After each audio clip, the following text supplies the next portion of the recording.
5 years ago, for the third time in my life, I ceased to exist.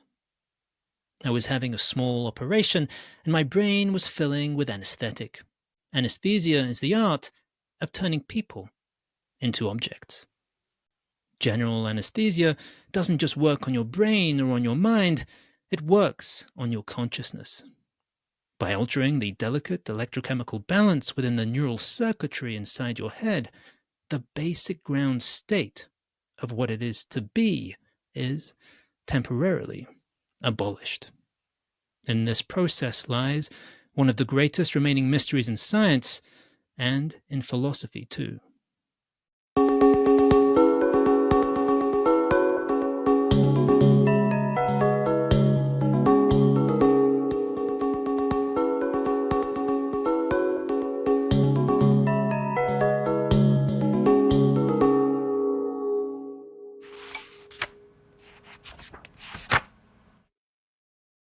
Welcome to Leafing Through Science, where we dive into the pages of popular books in the life sciences with the writers who made them happen, from new releases to timeless classics. What if your experience of the world, everything you see, hear, and feel, isn't a direct window onto reality, but a carefully controlled hallucination generated by your brain?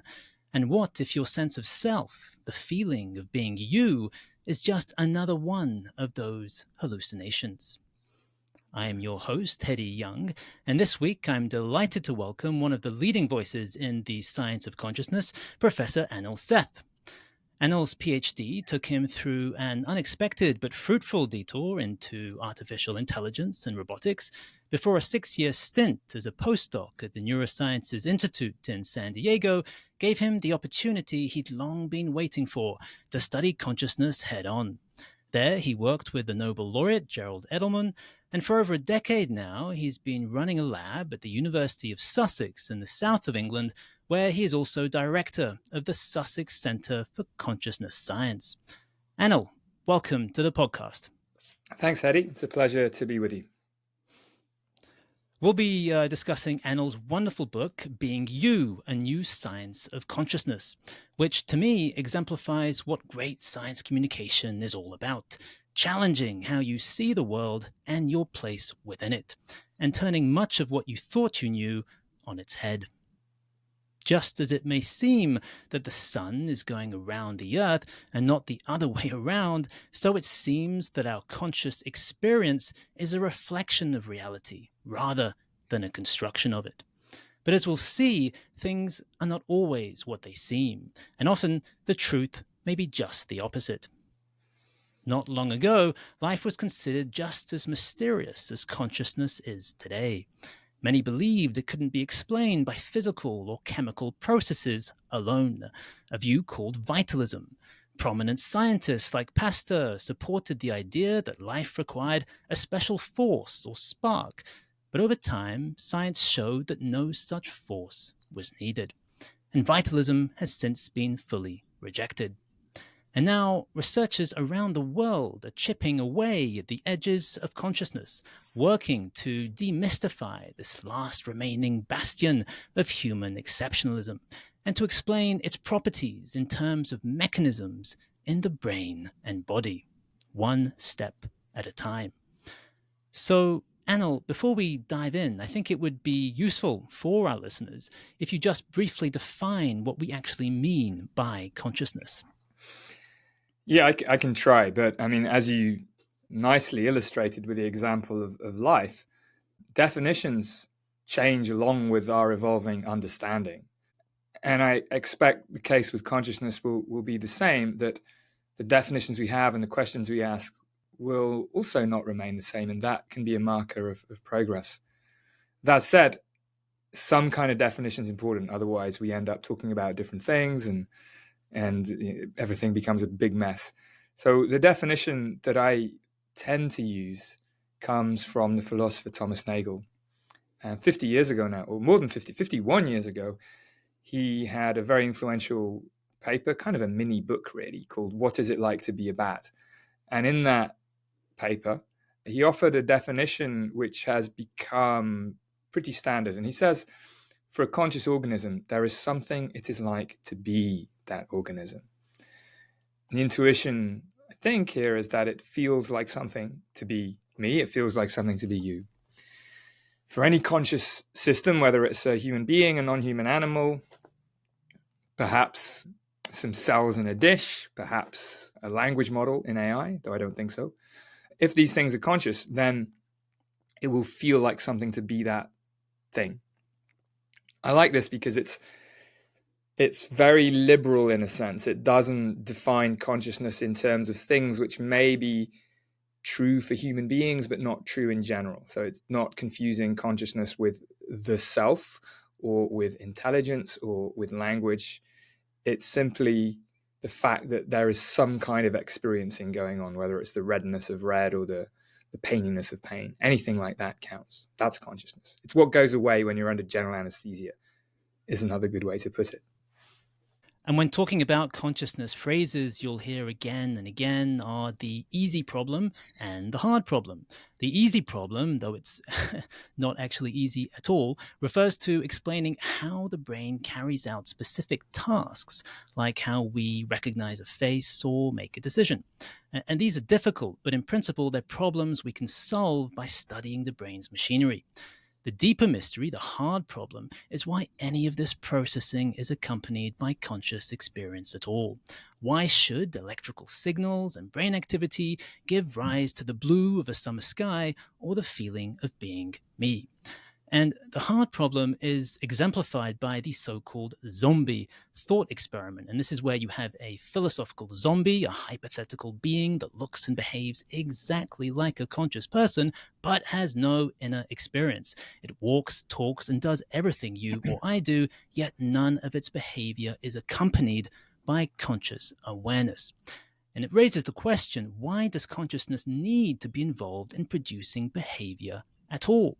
And I think you offer a compelling explanation for why imagining such a being doing everything we do while being hollow inside isn't actually as plausible as it might first seem.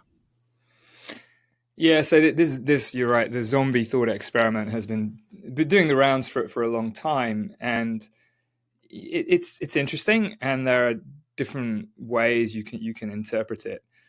But broadly, you're right. It asks us to imagine some creature that's behaviorally indistinguishable. So on the outside, you can't tell the difference between real conscious me and zombie me, to the extent that I will be saying the same things now about consciousness if I were zombie me, but without anything going on inside for it to be me doing that. And if that's possible, the argument goes that then it sort of demonstrates, or it certainly undermines, the idea that consciousness could have a physical explanation, because it seems to be somewhat optional in accounting for the behavior of a system.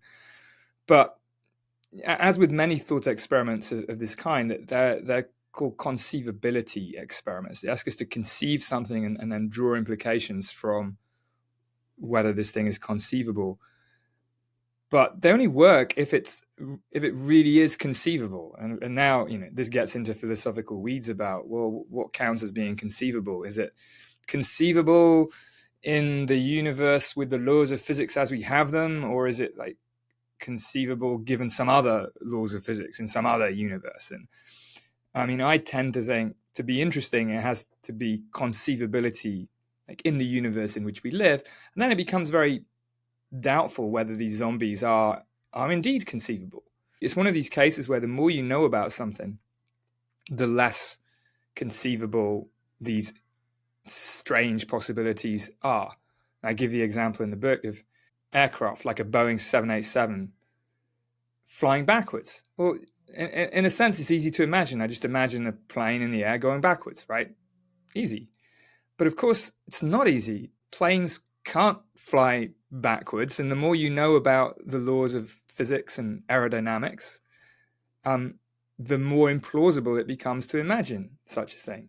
And I think the same goes for the brain. The more we understand the intimate connections between brain's conscious experiences and behavior, the less plausible it becomes to imagine all this going on in the absence of any conscious experience.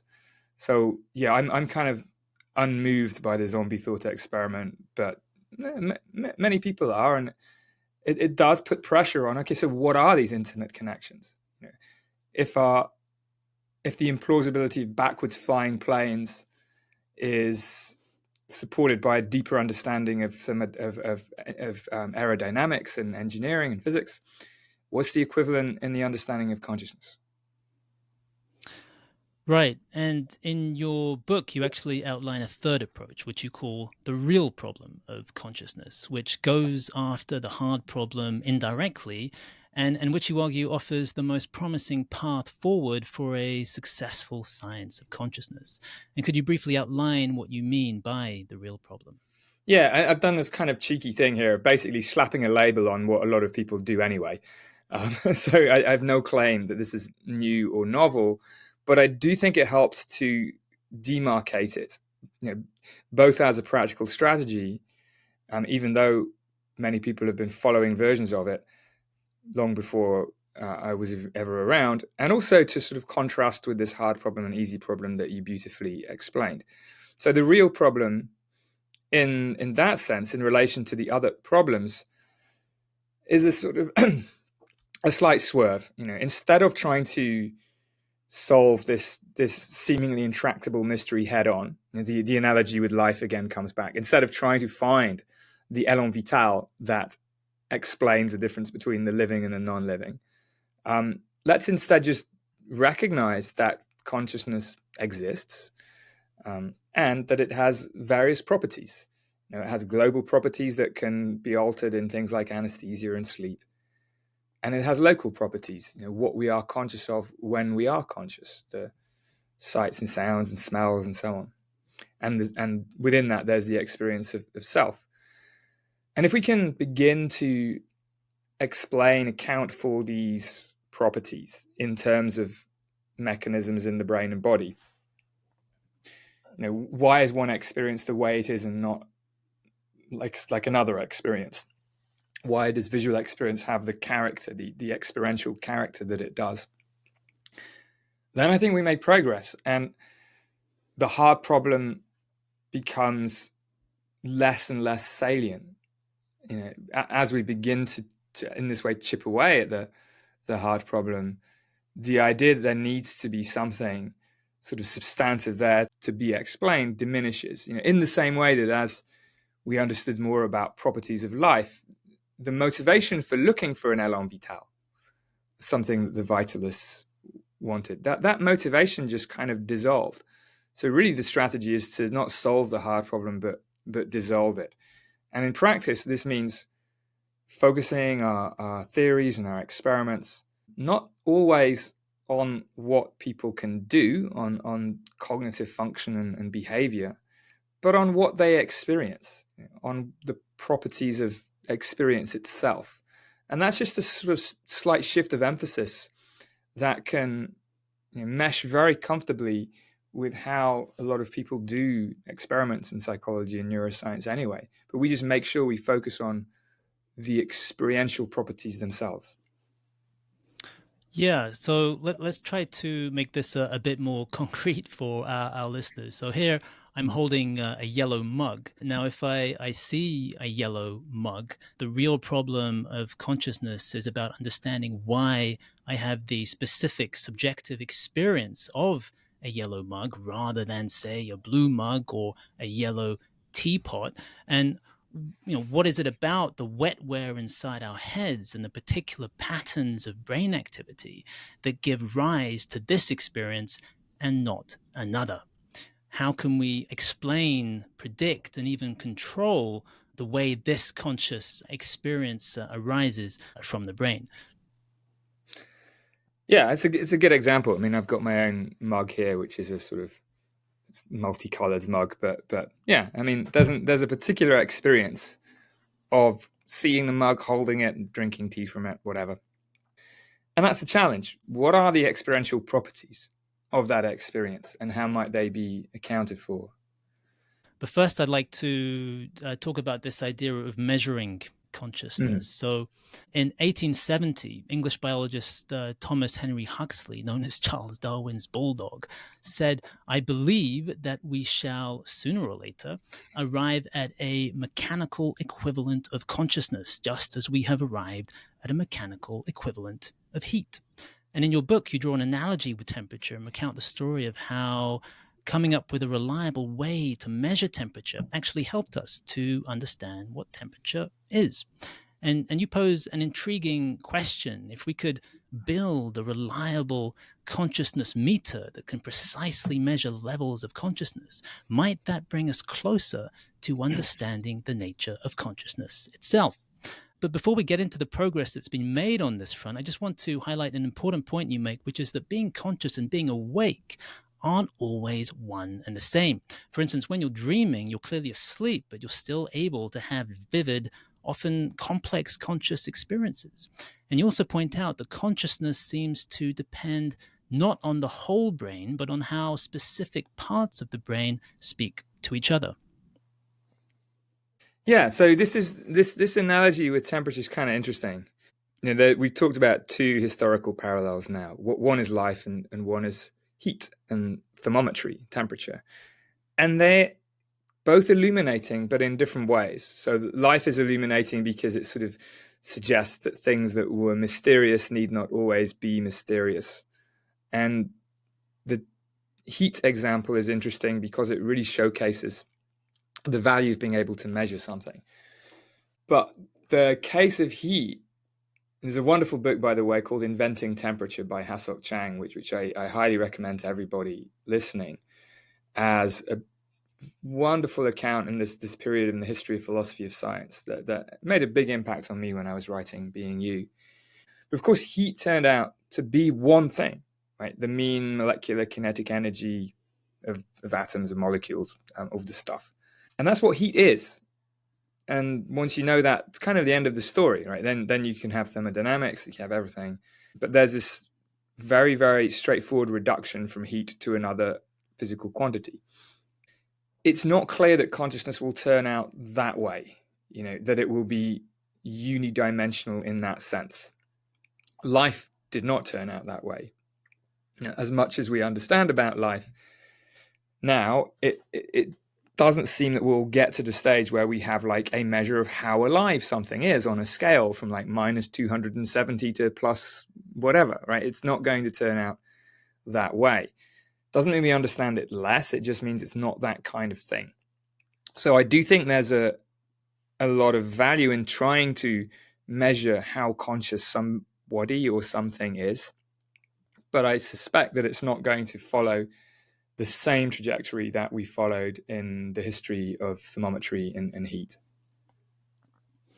And could you talk to us a bit about the zap and zip approach pioneered by the Italian neuroscientist Marcello Massimini, which tries to measure the level of consciousness with just a single number, a bit like a thermometer? Yeah, so Marcello Massimini's studies have been amazingly well conducted and well received and rightly influential. And they basically look at how far can we get by this approach. We can apply a single number to level of consciousness, and that's useful as far as it goes. I mean, people in anesthesiology have done this for a long time, to try to measure the depth of anesthesia, which is the equivalent of level of consciousness just in reverse. So Massimini's experiments go a little bit like this. You use a technique called transcranial magnetic stimulation. This injects a very short, sharp pulse of energy into the brain. And then you record what happens next, basically. You record the electrical echo of this pulse.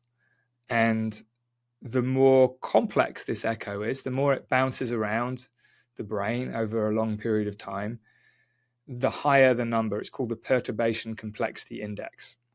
And the more simple the echo is, the lower the number. And there are various ways where you can quantify this. They propose one way.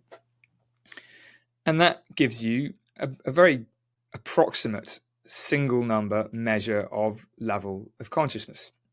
Now, it's not really the same as the temperature thing, again, because consciousness is probably not in principle going to lie along one dimension. And also we don't really have the ability to generalize. Like the thing about heat, once scales were established, it allowed us to talk about temperatures at the center of the sun, the surface of the sun, the depths of interstellar space, all of these things. So the measures that we have from the PCI and other similar measures applied to brain activity, they only really make sense in that context. If we had a value from another system, let's say a lizard, I mean, you couldn't really infer that much from it. We don't have the kind of benchmarks or generalizable scale. But, it's a good first step. To be honest, you didn't have that to begin with temperature either. You had things that were very dependent on context, on the vessels you were using, whether it was a glass or something else, the altitude you were at. We know now all of these things are predictably confounding factors, but at the time it was just like, well, it couldn't generalize very well. But even with the methods that are available now, they're still very useful, and they can be refined, and we can try and make them more and more precise and see if they can be generalized, at least within human beings to some extent, and that's already beginning to happen. So I think it's a very promising approach. And presumably these measures are capturing activity patterns in the brain that seem to matter most to consciousness, namely the thalamocortical system, the combination of the cerebral cortex and the thalamus. And using this technique, which unlike standard clinical methods doesn't depend on outward signs of behavior, they've been able to assess the conscious state of patients with severe brain injuries. They found the same measures of consciousness in patients with locked-in syndrome who are fully conscious but completely paralyzed, as in healthy age-matched controls.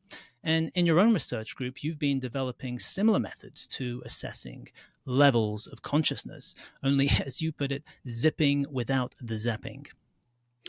Yeah, it's kind of complementary, really, to Marcello Massimini's approach, and it's a number of groups are doing this. The application of the transcranial magnetic stimulation, it's great, but it's not applicable in many situations. It's not an easy thing to do. So it'd be nice to have some measure where you didn't need to do that, and you could just record brain dynamics as they happen to be and analyze those and see how far we can get. So that's the kind of thing we do. We look at how compressible brain dynamics are. So this is the intuition that, if you have if you think about images, if you just have a simple checkerboard image, it's very easily compressible. Like you can represent that in a very small amount of information. Black square, white square, repeat. That's it. If you have a fully random visual snow white noise thing, in a sense, it's very easy because it's just do random stuff. But if you want to capture the precise pattern, it's very hard. You can't really compress it at all.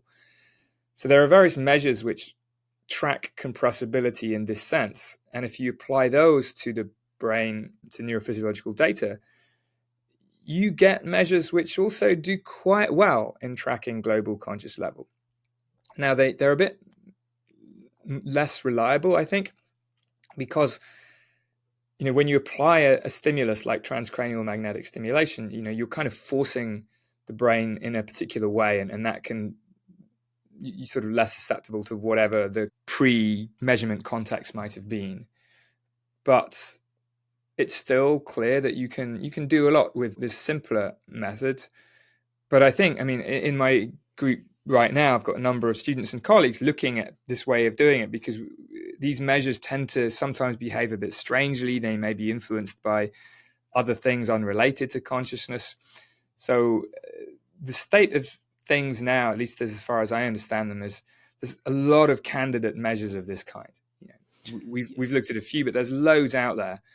And there's a lot of work that needs to be done to figure out how they relate to each other, which ones are picking up on brain dynamics that are very specific to consciousness, and also how these things manage this trade-off between sensitivity and specificity. We might have some measures which are very sensitive, but not very specific, that they may pick up things that are unrelated to consciousness.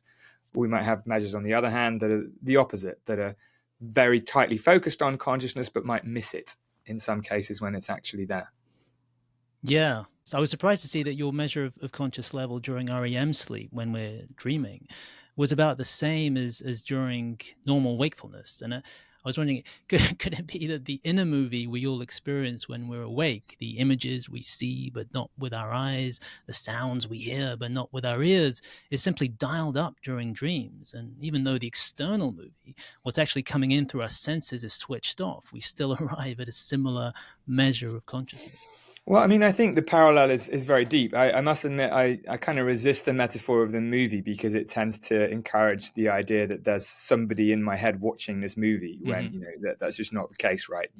You are part of the movie if there is a movie. But yeah, it's to me, it's not that surprising. And it really underlines the fact that waking experience is perhaps more dreamlike than we give it credit for. Not in the sense that it's weird and unrealistic and crazy stuff happens, but that what we experience when we're awake is primarily fundamentally an internal construction of the brain.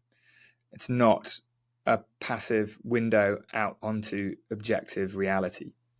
Which brings us on to our next topic, because it's easy to forget just how hard a job our brains actually have. I mean, the brain is trapped inside a dark box, our skull, and has no direct access to the outside world. The only information it gets is indirect and comes in the form of electrical signals, information it gets through the senses.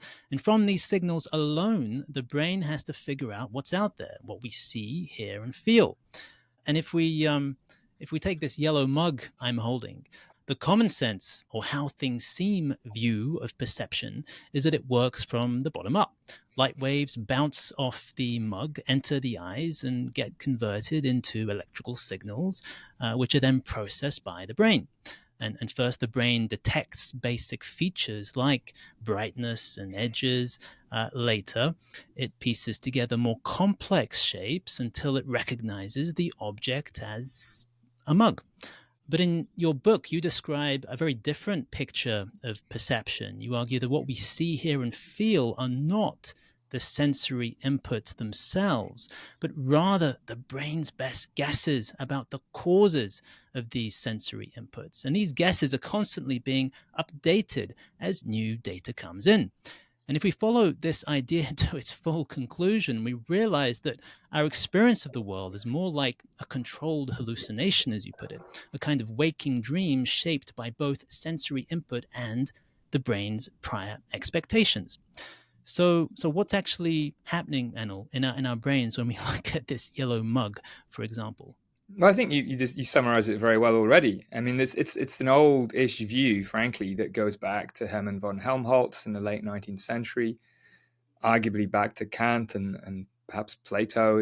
But of course, they weren't talking about things at the level of neurons, and now that's the level we want to talk about. Indeed, the key idea is that when the brain is trying to figure out what's going on out there in the world, it doesn't just sort of assemble a picture of the world in this sort of bottom-up or outside-in direction with information flowing into the brain and then being read out.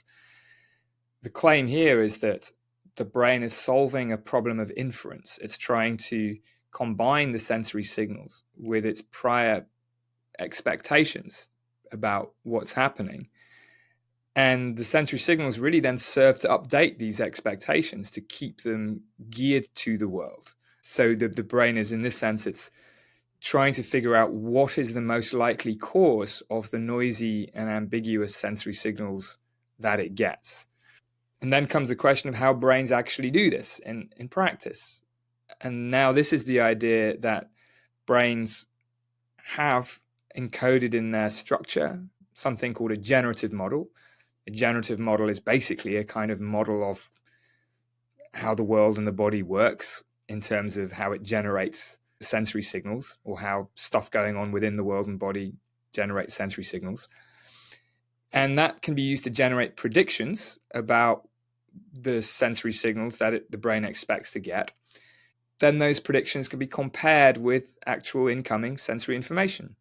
And if the brain updates its predictions to try to minimize these sensory prediction errors, then you can show mathematically that what you get is a sort of approximate best guess. And this idea, which has become known as predictive coding or predictive processing or active inference, that's a good way to think of it, that it's a neat trick for the brain to approximate Bayesian inference. And then within that view, in my specific take on it, it's an old view, my specific take on it is that, well, what we consciously experience is the sort of the joint content of the top-down predictions. And that's where the slogan of controlled hallucination comes from. Yes, because the claim is that in the controlled hallucination view, the perceptual experience, and in this case, the experience of seeing a yellow mug, is determined by the content of the brain's top-down best guess and not by the bottom-up sensory signals. We never experience sensory signals themselves. We only ever experience our interpretations of them. Yeah, of course, it gets more complicated. And so one of the things we're working on in the lab now is there are sort of extensions of this basic predictive coding scheme where, in fact, it does make sense in some context to think of the brain making predictions in a bottom-up or outside-in direction.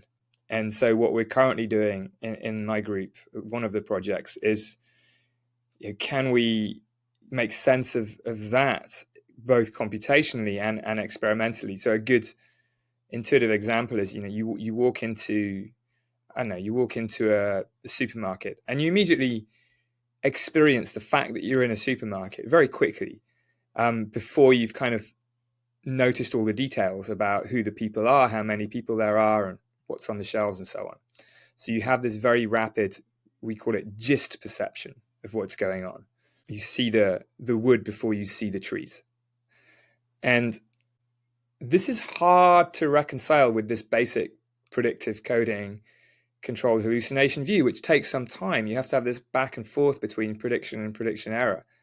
The brain sort of settles on something. My PhD student, Will Young Farnborough, is doing this based on some modeling work with Chris Buckley and Alec Chance.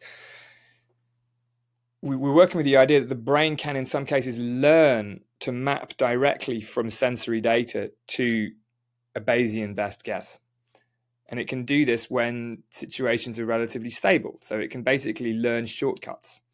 And this turns out to already be a technique in machine learning, that people use this technique called amortization to make learning algorithms more efficient. So I mention this because I think I want to emphasize that all of these things are provisional. And I think that's why they're exciting, because this idea to me has some conceptual force. It does useful work explaining things, but it's only a starting point. And in the philosophy of science, the success of a given theory is ultimately, it's difficult to judge whether it's in itself right or wrong. Theories often succeed or fail based on whether they're productive or not. And being productive means they lead to new, further ideas, further experiments in a kind of virtuous circle. And so this idea seems to be doing that, where it's leading on to other more interesting things, different experiments, different extensions that can explain different aspects of, in this case, visual consciousness. And there are various powerful illusions you write about, which show how our perceptual expectations shape our conscious experience. For example, you might see a dress as being one color, and I might see it as being another, even though the light waves being reflected from the dress are exactly the same, because we could have different prior expectations and models of the world. Mm-hmm. And you've done experiments that show we consciously perceive things we expect more quickly and more easily than things we don't expect. And the larger claim of the controlled hallucination view is that it encompasses all our perceptual experiences, from our experience of causality to our sense of time, and even to our sense of self, which we'll get onto shortly. For example, you describe one experiment from your lab where you used fMRI to link brain activity in the visual cortex with the perceived duration of videos. Yeah, so this is another, I think, sometimes overlooked aspect of conscious perception, which is the experience of time. We take it for granted, seems to just tick along in the background at this steady rate, even though we know colloquially that sometimes time drags and other times it whizzes by. And we sort of talk about this almost metaphorically, though it has, I think, a deep meaning experientially. Time does, in our experience, go more slowly and more quickly at different times. So how do we explain this? I think kind of a similar way, that time is not, our experience of time is not a passive readout of objective time ticking by. It's something the brain infers in this case on the basis of meaningful perceptual change. At least this is the hypothesis. So this was a hypothesis that's all credit is to my former postdoc and colleague, now Warwick Roseboom, who led all this work. And I didn't know anything about time perception when he started in the group, and he would probably say I still don't know very much about it at all. And he's right. But it is this kind of flip from thinking of our experience of time as due to some sort of inner clock ticking away, which is a very homunculus-like theory of time perception. In the same way you might say, we've got a movie in the head. Well, having a clock in the head is basically the time analog to that idea. Instead, Warwick's hypothesis was, and still is, that our experience of duration is an inference based on the amount of salient perceptual change. The more salient perceptual change, the longer something subjectively seems. And so what he was able to do, and what I think are a series of really impressive experiments that he did in our group here, is build a computational model out of artificial neural network that was trained to do image classification. So not trained to do anything to do with time at all. And basically was able to use that to predict how human beings would judge the duration of different videos. And so that was a very nice, what we would now call exercise in computational phenomenology, using computational models to say something about an experiential property, in this case, duration. And then with Maxine Sherman, who's also a colleague at Sussex, extended this into fMRI and showed indeed that if you substitute the activity in the model for the activity of, in this case, the visual cortex under fMRI, you could also predict subjective duration, from activity, in this case, in the visual cortex. So it's still indirect, but I think together it's a kind of quite compelling story. And he's taking this further now to show that you can extend this model to not only deal with duration, but also to predict when people chunk a continuous stream of perceptual experience into distinct episodes. So this border between perception and memory, that's a very interesting thing that needs to be explained as well. Why do we do that? When do we do that? And how do we do that? Yeah, I think one of the reasons for why time seems to speed up when we're adults compared to when we're children is that we have fewer, newer experiences as adults compared to when we were kids, when everything is new. I mean, that's one of the speculations, I guess. And actually, researchers in Joe Patton's lab at the Champalimaud Foundation manipulated the temperature of a brain region called the striatum in rats to speed up or slow down neural activity there, and they found that doing this directly altered how the animals judged the duration of short time intervals. So plenty of interesting work being done in this area. But before we move on to the topic of the self, which I really want to get your thoughts on, how do experiences like dreaming or daydreaming fit into the predictive processing or controlled hallucination framework? Because in these states, the images and the sounds are playing in our heads without really input from the outside world. So how does the idea that consciousness is built from a sequence of perceptual best guesses apply when really there's no sensory data coming in to shape our conscious perceptions? Yeah, it's a good question. I mean, daydreaming and dreaming are very different things, of course. So daydreaming is, we might also be called mind wandering. So that's colloquially when we get just distracted by and swept away by an internal stream of thought. And we experience that as it's a rather internal experience, right? We don't feel like we're experiencing a connection with the outside world so much in daydreaming. The case of dreaming, I think, has got a more direct connection. So in dreaming, typically we have rich perceptual experiences that we don't, unless we're lucid dreaming, we don't realize our dreams, even though strange things might happen.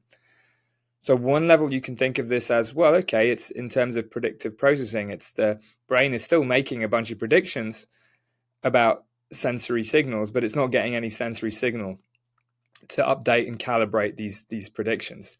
So what we experience is not a controlled hallucination, but it's kind of uncontrolled. So you can flip it around and say perception is controlled hallucination, and hallucination, dreaming, a kind of uncontrolled perception. There's a deeper question about why we experience anything, and because there's some stages of sleep that don't involve dreaming, that may have other physiological functions. One idea I quite like here is due to Eric Howell, who suggests that in the dreaming state, the brain is kind of free running its generative models as a way of statistically pruning them. We know in statistics that overtraining on data can be problematic, and you can sort of fit a model too closely to some data and you lose the ability to generalize to new situations that have not previously been encountered. So there's a nice idea here that dreaming is insurance against overfitting. That what you're doing when you're dreaming is pruning those aspects of your brain's generative model that might have overfit to the specifics of your recent waking experience. This leads to some nice predictions that, if you don't dream, maybe you will generalize less well perceptually to novel situations. I don't know whether these have been borne out experimentally, but to me it's a nice theory because it sort of tries to explain dreaming at a very different level from, let's say, the psychoanalytic level of Freud, where you try to make sense of the contents of dreams in some way. It also explains why we forget our dreams. I mean, most people have very, very severe dream amnesia. They just disappear into a vapor seconds after waking up often. And this is frustrating, at least when you're trying to remember your dreams. But think of it this way: if you did remember all your dreams, it would be very confusing when you look back and you try and you had a memory and you were not able to distinguish whether that memory actually happened or whether it was just something you dreamt. So overall, I think it's quite adaptive for brains to not remember their dreams, and then to think of the function of dreams not as it showing you something that you need to see in order to live a better life, but maybe doing something a bit more low level, as Eric Howell suggested, in pruning the generative models of the brain. So in your book, you explore how the self, this feeling of being you, is itself a perception and another variety of controlled hallucination. And could you just talk to us a bit more about that? Yeah, I mean, there's obviously there's a lot to say. This tends to be where the book goes, but very briefly, and I'll keep it very brief. I think that we tend to think of the self as the thing that does the perceiving. And again, this movie in the head metaphor or mismetaphor encourages that homuncular view of the self being the recipient of perceptions and the decider of the actions that follow some, reasoning about what should be done next. But a different way to think of the self that, again, has many historical precedents, both in science and in culture, especially in things like Buddhism and so on, that the self is not a thing, it's not an essence, it's not a mini you perched inside your head. The self is also a kind of perception. And the brain is not only trying to infer the causes of sensory signals coming from outside the body, also trying to infer the causes of sensory signals coming from the body itself. And that is at least part of what I think underpins the experience of being a self. Just like consciousness is many things, selfhood is also many things, from personal identity and memory to emotion to volition and free will, to this basic experience of just being alive. And if you think of experiences of self as bundles of different kinds of perception that come together in a way that seems unified for us most of the time, but is not necessarily unified, I think that's helps us account for how experiences of self change in psychiatry and neurology, but also many experiments where we can manipulate experiences of selfhood in various ways. But the core idea is the brain has to infer the state of the body just as it has to infer the state of the world beyond the body.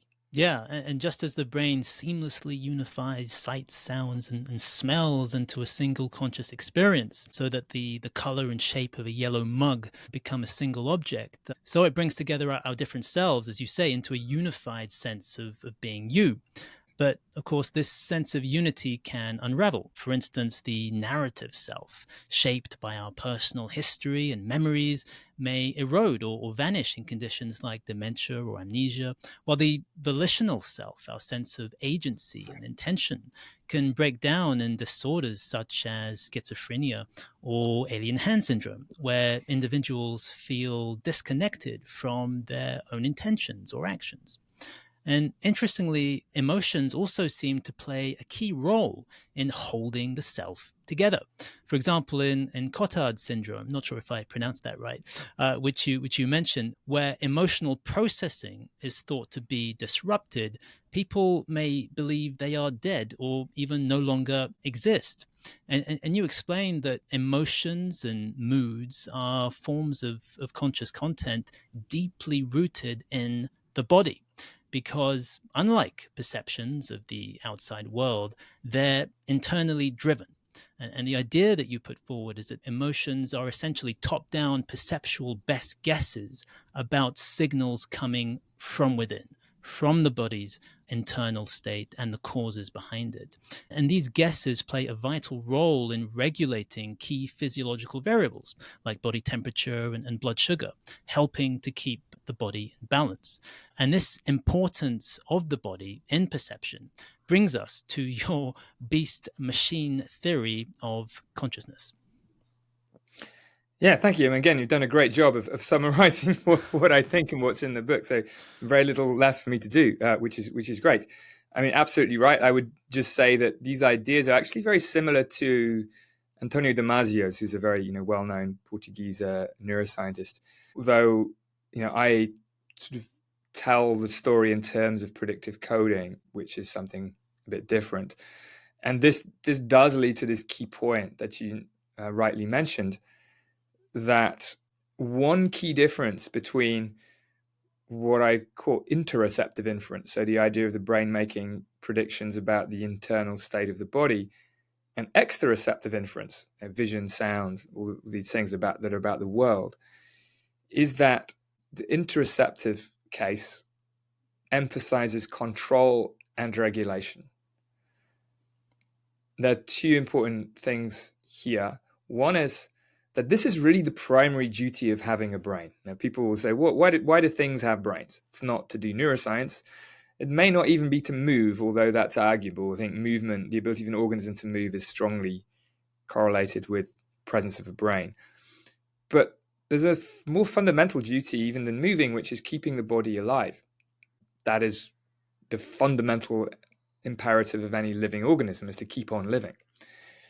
And it turns out that if you want to do that, then that involves controlling and regulating your physiological condition, blood pressure, heart rate, blood oxygenation, all of these things that have to remain within pretty tight ranges in order for life to remain viable. And this gives us a whole different reason for thinking about why brains are prediction machines in the first place. Prediction and predictive processing turns out to be an extremely good way of implementing control and regulation. This is now when it gets to be called active inference. More technically, your priors here, your prior expectations about the way things are, in the control view, they serve as set points, what you want the system to be like. And now, instead of updating your priors as the data come in, you make actions to ensure that your priors are self-fulfilling. So it's kind of self-fulfilling predictive processing, control-oriented predictive processing, active inference. All of these things are mostly equivalent. And so you can see the whole story playing out in this other direction, that organisms need to stay alive.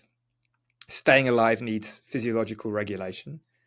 physiological regulation, when it gets sufficiently complex, requires kind of predictive control. So you keep yourself within bounds proactively rather than letting your body temperature get too high and then trying to bring it back down again. And so you already get this whole architecture of predictive processing installed in the brain without even having to think about the problem of perceiving the external world.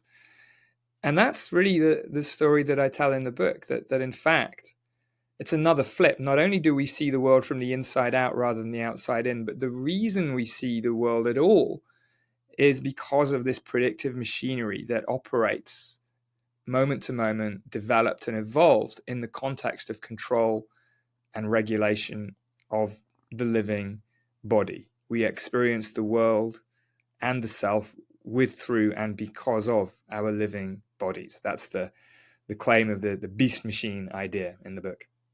Right. As you say, our conscious experience is the way it is because it helps guide our actions and behavior in ways that promote our survival.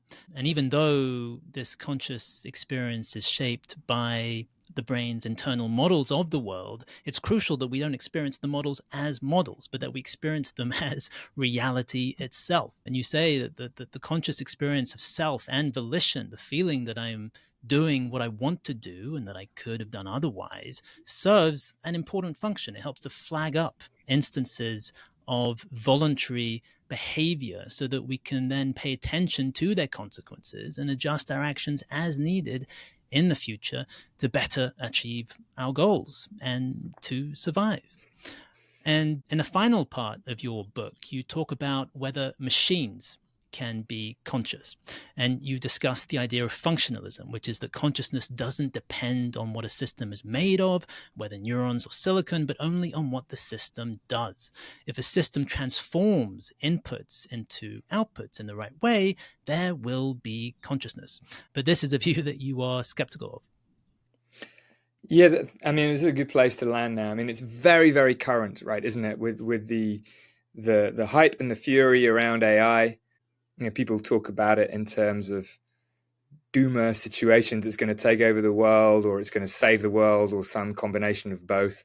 And animating some of these discussions is the idea about whether AI could be not only smart, but also conscious. You know, some people think it already is. But it does raise this fundamental question about, does consciousness depend on what a system is made out of? Or does it just depend on what a system does? And the way you described it, it's actually a little more differentiated than that, in a way that I think is worth dwelling on. So there's this kind of claim that's been around for a while. Sometimes it's just not even stated as an assumption. People just assume it, that computation is sufficient for consciousness. This is called computational functionalism. So it's a more specific position. Functionalism in general, which goes back to Hilary Putnam in the 1960s, doesn't say anything specifically about computation. It just says that consciousness is a property of the functional organization of a system. So importantly, that can be more than just its inputs, outputs, but how it's organized internally as well. But computational functionalism, which is often mixed up with functionalism in general, is the specific claim that computation is enough. And computation is really about algorithms. So it's mapping inputs to outputs.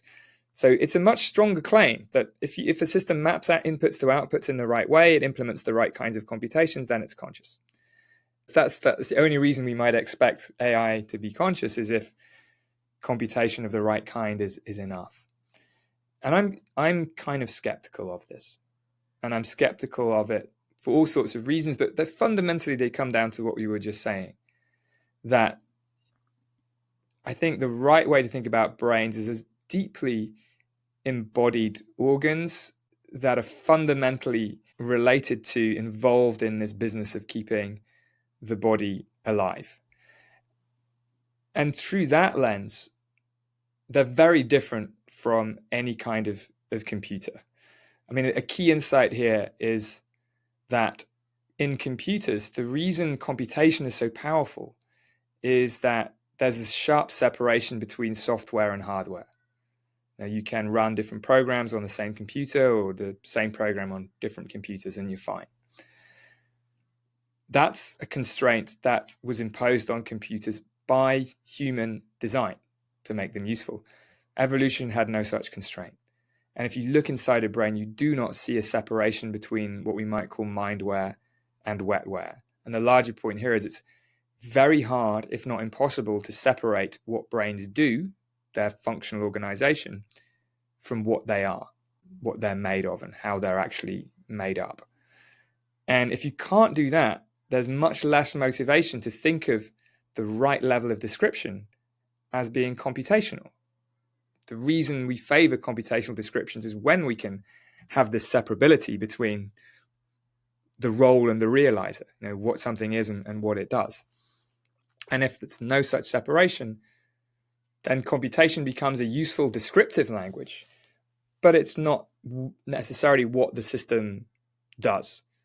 Another way to think of it is simply that we've always worked with technological metaphors for the brain, and the brain as a computer has been a very powerful metaphor for a long time. But metaphors in the end are always metaphors, and we usually end up in trouble if we confuse the metaphor with the thing itself, if we mistake the map for the territory. So there's a couple of reasons. There are many other reasons I'm suspicious of this. But the bottom line is, like, if we think about conscious experience, even phenomenologically, is grounded in this staying alive. And we look very carefully at the differences between living systems and non-living systems, then the prospects of actually conscious AI, I think, recede dramatically. Another possible confusion that you point out in the book is if something is really intelligent, then consciousness will just come along for the ride. But consciousness and intelligence shouldn't be confused as one and the same. And in the book, you describe a fascinating thought experiment, a robot that has a model of its environment and body, makes best guesses about sensory and internal signals, and behaves in ways that give the impression of agency and intelligence. And yet, your intuition, Anil, is that it still wouldn't be conscious. So why, in your view, might being alive in the biological cellular sense be essential for consciousness in a way that information processing alone might not be? So this stands as, if you like, my current hypothesis. I don't know whether it's right, and I don't think you can directly test it. You can more sort of motivate it, although I think that hopefully will change.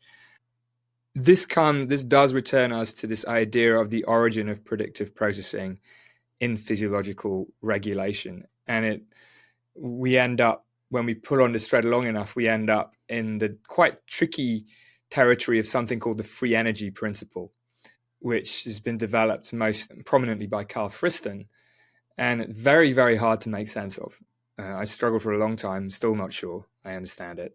But at one level, I think I find it very useful. And that level is of indeed thinking of systems that actively maintain their identity and their organization and their boundaries between what the system is and what it isn't. So a cell is a prototypical example of a system that continually remakes itself, that continually remakes its own border, lipid bilayer between what's in the cell and what's outside the cell.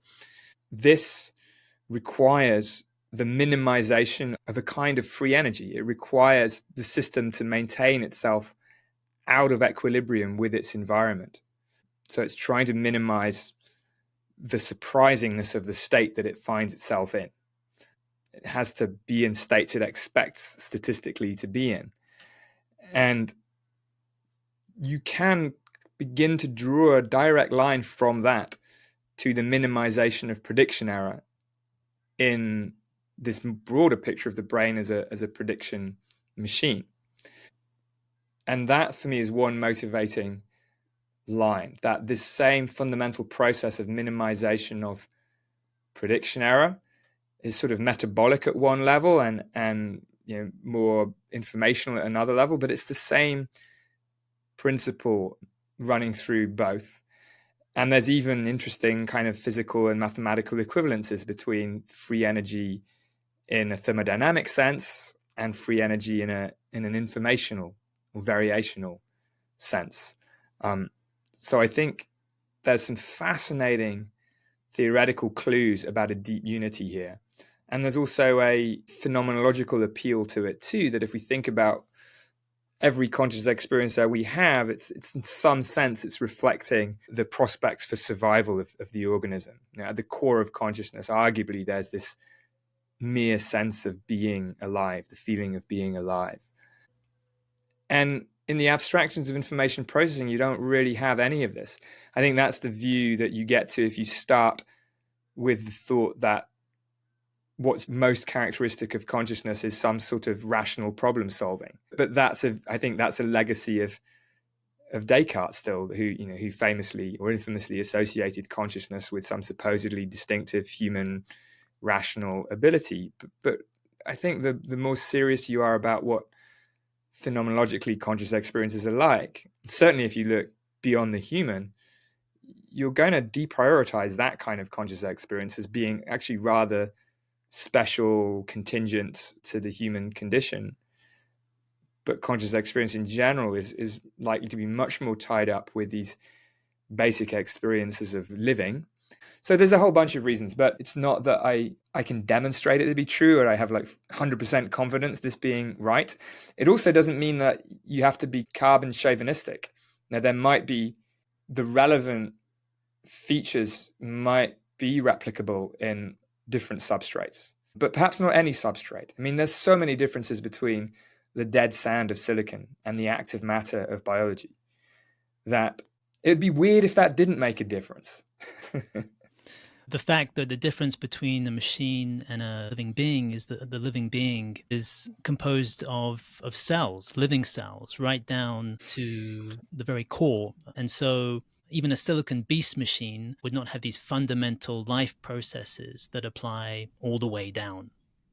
That's right. Thank you for returning. I'd forgotten all about that thought experiment. But yes, that indeed is one of the core differences. That there's a lovely word from the Chilean biologist Maturana and Varela, autopoiesis. And living systems are autopoietic. They produce themselves, autopoiesis. Artifacts like computers or cars or factories are allopoietic. They don't produce themselves. Silicon beast machines don't produce themselves. You can kind of get a little bit that way if you say, okay, I've got now a self-repairing silicon beast machine that knows when it's running out of battery or can go to a workshop and fix a damaged leg. But that's only autopoietic in a very weak sense. Living systems are autopoietic in the true sense of the word, which is the very stuff they're made of is self-producing. And does that make a difference? That for me is one of the key open questions. And by the way, it doesn't mean that everything that is alive is conscious. That would be a kind of biopsychist perspective. So being necessary does not mean being sufficient.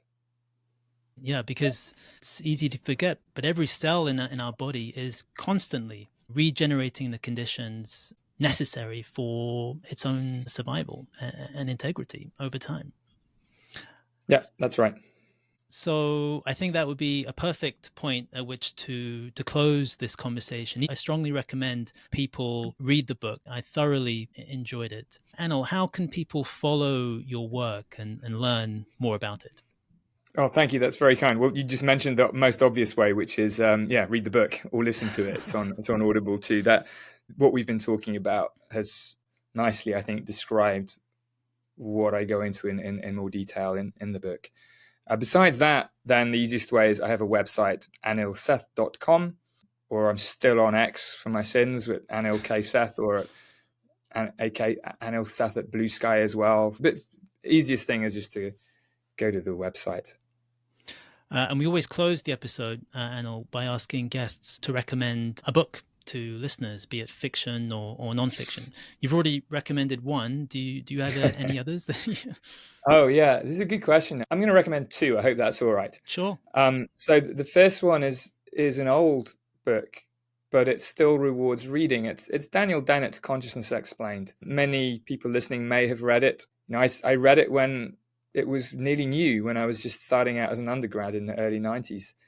But I reread it a couple of years ago, and I was surprised by I got to know Daniel Dennett towards the end of his life, and I now have a renewed admiration for how patient he is, because we were basically still asking him loads of questions which he'd answered in his book in 1990 or something.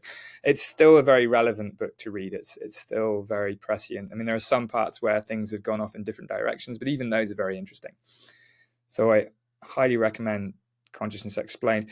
And then the other is a nonfiction book. We finished our conversation talking about artificial consciousness, the possibility of machines that not only think but also feel. And science fiction has done a remarkable job of interrogating these kinds of scenarios, I think far better than academia so far.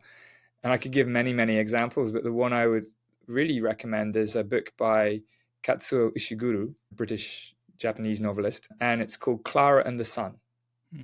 It's a novel about the world from the perspective of a putatively conscious robot, but it goes off in directions which are really kind of strange, and it's beautifully written, and it's very thought-provoking. Wonderful. Anil, thank you so much for this fascinating conversation and for helping to reshape how we think about what it means to be us. And to everyone listening, thanks for joining us, and see you next time. Thanks very much, Hedi.